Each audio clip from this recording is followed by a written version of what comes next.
Hi, I'm Nicole. She's Karen. She's from Mifalot Education and Society Enterprises.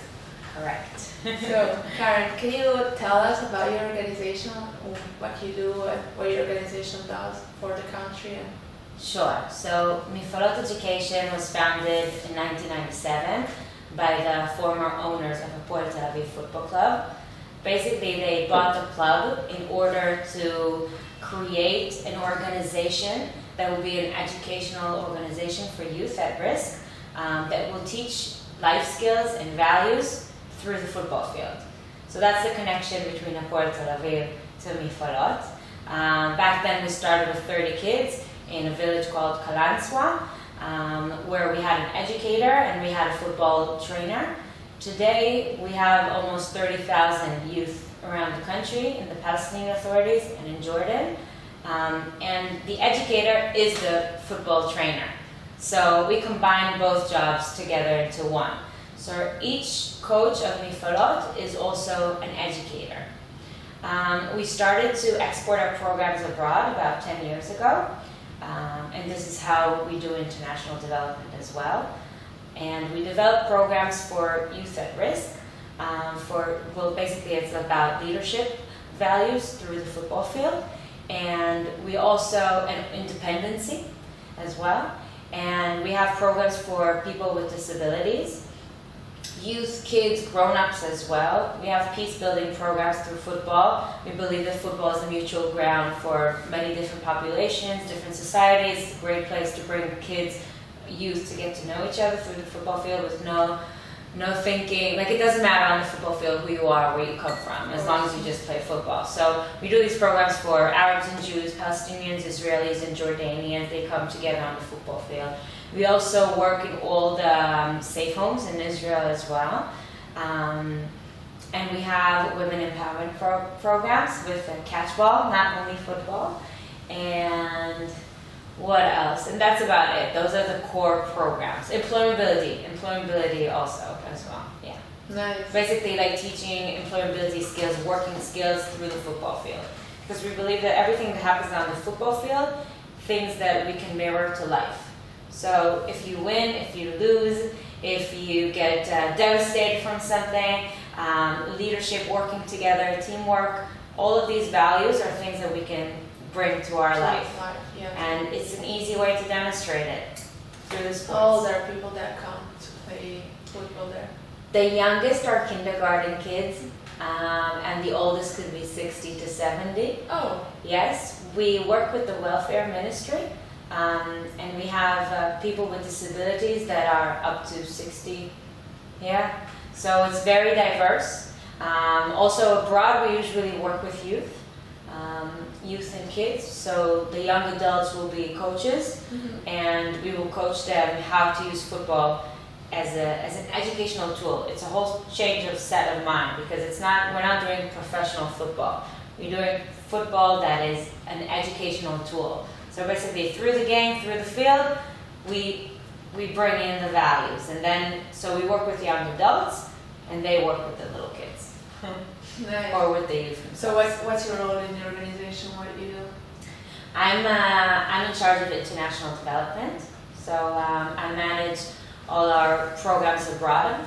Basically what I do is I create connections with local organizations around the world and create partnerships with them. We do youth exchanges as well and staff exchanges with organizations that do similar programs, similar educational programs, so we can learn from each other. And we also export our methodology abroad. So we'll do train the trainers outside of Israel, and that's where we'll implement our programs. Where is mostly located, like in Israel, Palestine, Jordan, where else? Our headquarters are here in Israel. And we have coaches in the Palestinian authorities and in Jordan. We have partnerships in Cameroon, in the Philippines, in Nepal, and in the past years also in Rwanda, in Tanzania, in Haiti, in Ghana, and in the next years we're also going to South America and expanding to more countries as well. Wow, amazing. And what motivated you to join, to work for this organization? Well, my passion is sports. Oh, And like me. yeah, and I studied physical education, and I was very involved with international programs for students that have to do with sports as well. So when I graduated, I wanted to do education, sports, and international relations. So these three things together, this is what I looked for. How can I combine the three together? And I found Mifalot, and it was like a match. And how did you find it? I feel like this is the best organization out there that does really educational football, because the language that we speak is totally educational. We don't care if one of our kids become the next Messi. That's not our aim. Our aim is to have better citizens and people that care about their society and care about their friends and care about where they live and why are they here and how can they make a better world in their surroundings. And these are things we talk about through the trainings. Like while they play, you also teach them how to live like their life in a educative way. Yes, the way it works, there's a whole methodology. We start the training by there's like a circle. We talk about a certain issue, the issue of the week, the issue of the month. If it's a healthy lifestyle, if it's preventing violence, if it's leadership, if it's partnerships, there is a certain either it will be a value or it will be a certain issue that we talk about, and then on the field through the trainings, all the games emphasize something about life. So we'll stop after a game and we'll mirror what happened on the field to life. So hey, what happened right now in the game? And the kid will tell you, and he'll speak, and we'll talk out, and we'll say his opinion, and he'll experience something that he can't experience, or he doesn't experience at school. Sometimes at school you just sit, you hear what the teacher has to say, but on the football field you shout, you're enthusiastic, you can share what you're feeling. You can express your feelings. Exactly, and this is what we want to bring up and raise up together with the kids. And that's what our coaches are trained to do. Can you walk me through like a typical day of your work for their organization?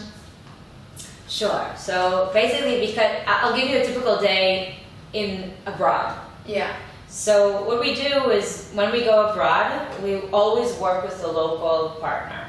So we'll never just come, hello, we're here. That's not how we work. We'll have a local partner that also works with youngsters, and they work with youth, they work with children, and we will do a whole week of sessions. So we'll work together with the coaches, we'll do workshops.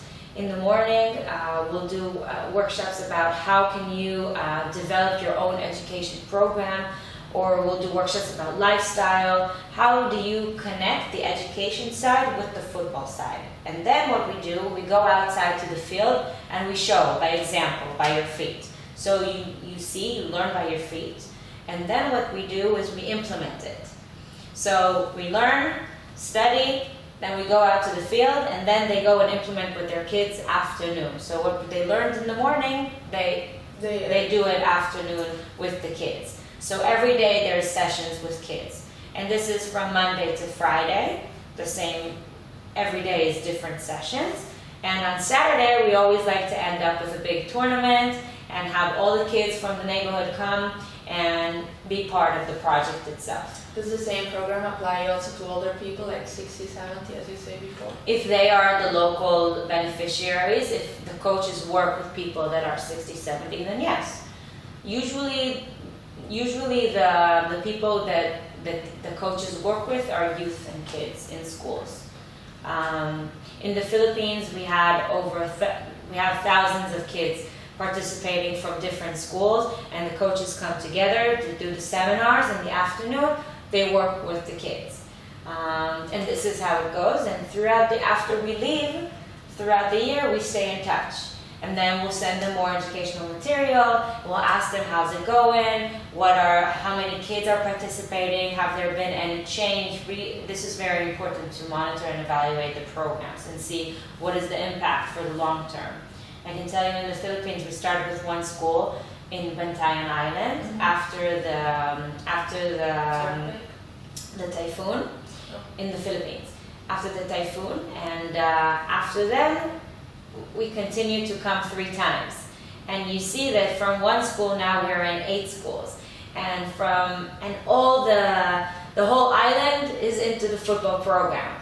It's it's not only the kids, it's also their families, their neighbors. Everybody wants to come and be part of the program. So it's sensational. It's like everybody wants to be part of it. So it's not only a local thing, it's a community thing. It really gathers the community together around something positive. Yeah. And it's very important to have a positive effect after such a traumatic event like typhoon, like an earthquake, or human disasters. We worked with refugees in Cameroon that are just sitting all day doing nothing. It's a way to get out of the bad thoughts, the bad talks, and exactly, and bring them into something positive, and also take out aggression. A lot of times the aggression goes into negative things, and on the football field you take out aggression on sports, which is great. What's a better way to take out your aggressions? Absolutely. So I guess this is what you love the most about your job, sharing with people a way to get out of their bad feelings. And I know what sports does for me. Mm-hmm. So the feeling I get from sports is amazing, and I want to share it with other people. But what I love most about what I do is when it clicks, when the coach understands that he really has a good tool to educate their kids to be better citizens.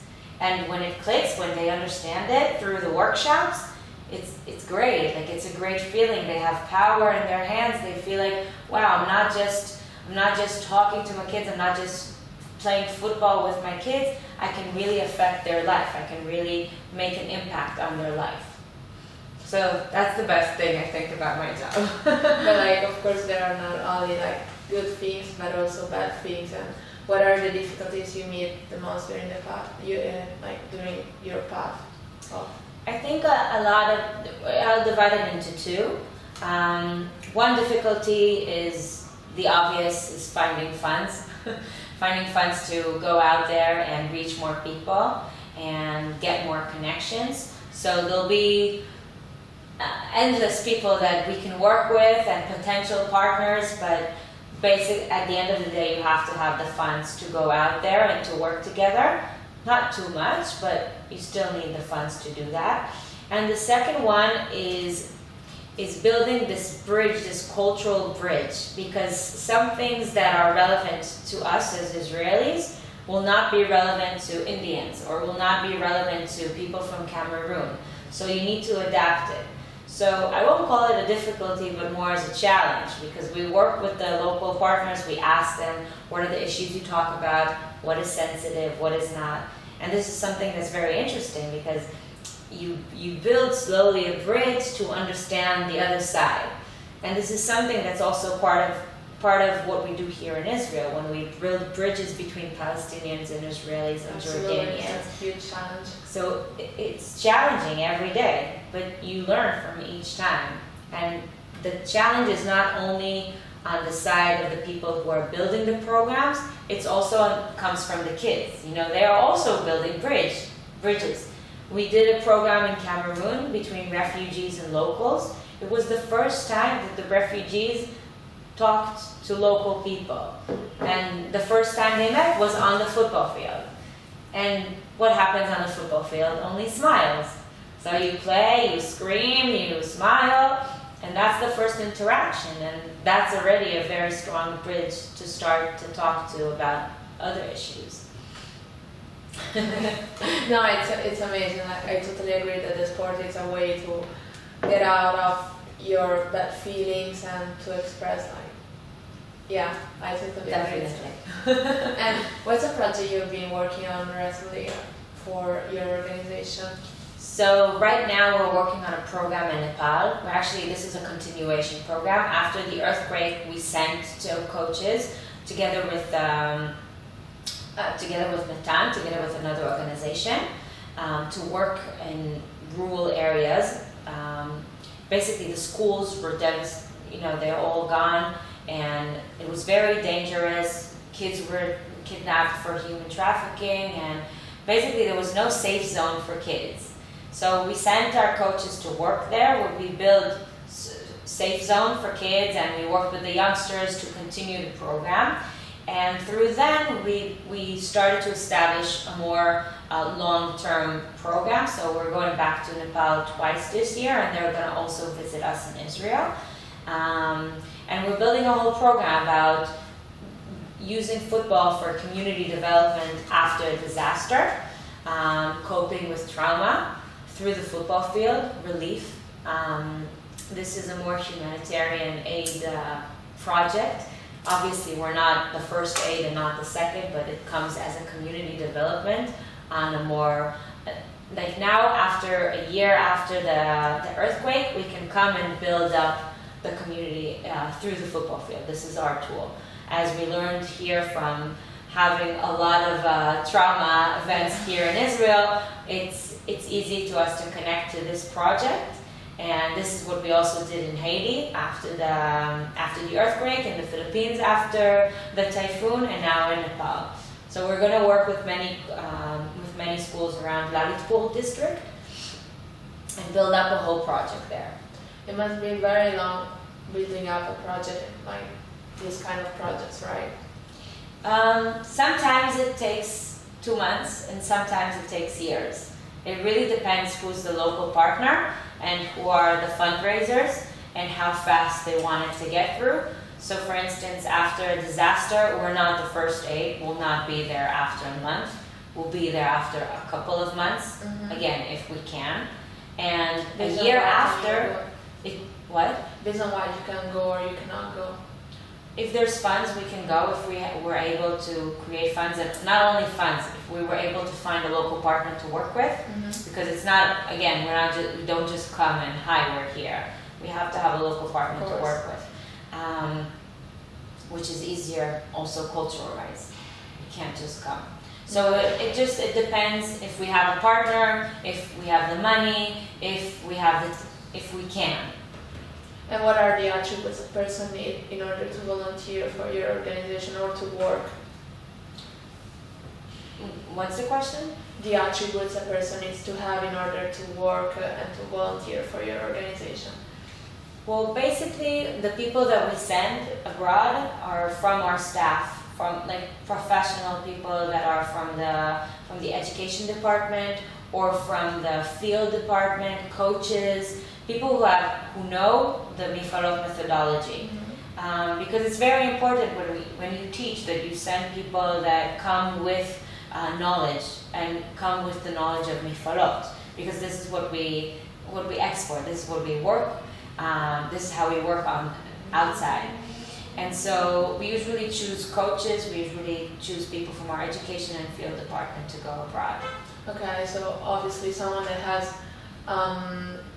already experience with sport and We have volunteers join us in some projects that were on the way, they were around and they wanted to help and support, and it's always nice, but we need to make sure these people understand culture-wise what are they up to, and that it's not just, hey, I want to help, I want to be part.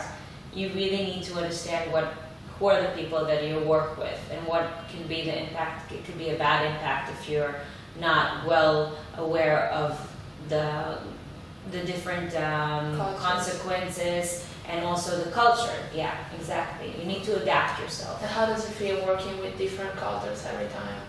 Like you say, you work with Filipinos, you work with Palestinians, you work with Israelis.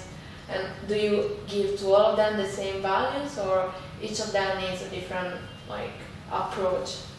I think that one of the most exciting things about this is that it's an international language.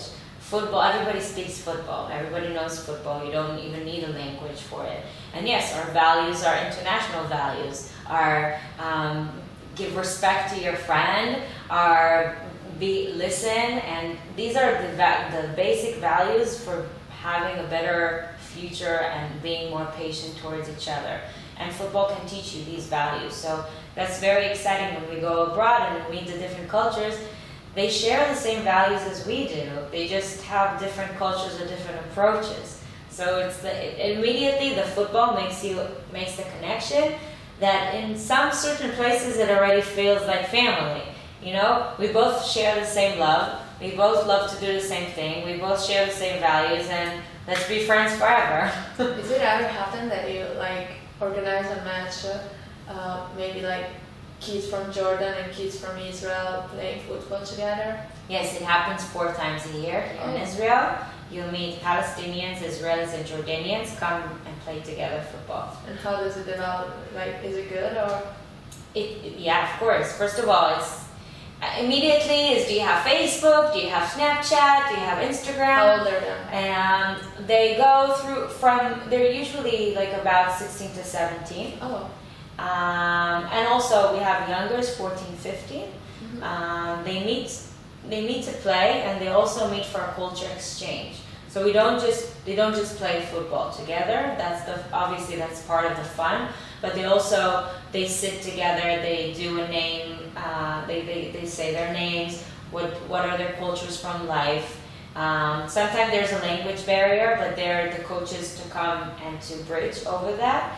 And there's a whole program throughout the year of being more patient towards the other and getting to know your neighbor. Are the coaches both Israeli and Palestinian, or all Israelis? This specific program is for Israelis, Palestinians, and Jordanians, but there's also programs only in Israel. No, I'm saying the coaches. The coaches there's coach in every country we work with, there's coaches. Yeah. So in Israel we have hundreds of coaches. In the Palestinian authorities we have coaches that are local, and in Jordan coaches that are local. Yeah. And what are the changes you think the organization will reach one day? Well, the change that we're starting to do is a change in attitude.